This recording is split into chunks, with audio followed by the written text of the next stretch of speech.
Ti sta interessando al mondo del bonsai e non sai da dove cominciare per rendere la tua pianta un bonsai vero? Sei fortunato perché ho deciso di realizzare una serie di video in cui vado a spiegarti in modo semplice e passo passo le regole di base per valorizzare la tua pianta e renderla un bonsai vero. Oppure, se non hai già una pianta, ti spiego nel miglior modo possibile come scegliere una pianta senza fare errori. Ciao appassionati di bonsai e benvenuti sul mio canale Ancient Talk. Questo video sarà il video pilota della playlist sulle basi da conoscere per iniziare a fare bonsai. Trovi il link della playlist in descrizione, nel primo commento o a fine video. Spero di riuscire ad accompagnarti nel percorso ed aiutarti a coltivare la passione del bonsai.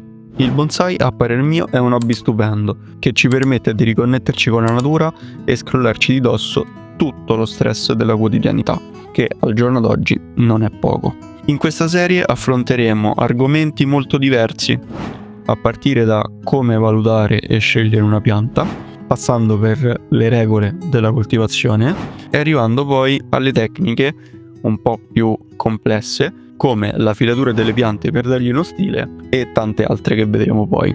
Cercherò di pubblicare i video di questa playlist circa una settimana sì e una settimana no, per alternarli con i video lavorazioni. Però nulla vieta che se questo tipo di video va veramente bene, magari trovo un modo per pubblicarveli in modo un po' più ravvicinato.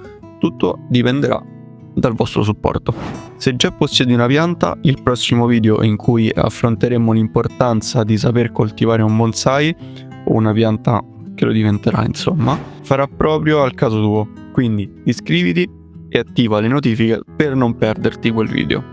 Altrimenti, se hai bisogno dei video successivi che tratteranno di come autoprodursi una pianta o come acquistare una pianta e come scegliere effettivamente guardando determinate caratteristiche, ti consiglio di farti un giro sul mio canale, dove troverai tanti video che potrebbero darti un'ispirazione sia su quali piante prendere sia su come sceglierle. Detto ciò, è arrivato il momento di iniziare questo viaggio insieme. Sei pronto? Ti ricordo che per qualsiasi domanda puoi scrivere un commento qui sotto oppure scrivermi in privato su Instagram e Facebook. Trovi tutti i link sempre in descrizione. Grazie per la visione e noi ci vediamo al prossimo video ogni domenica ore 19. Buon bonsai!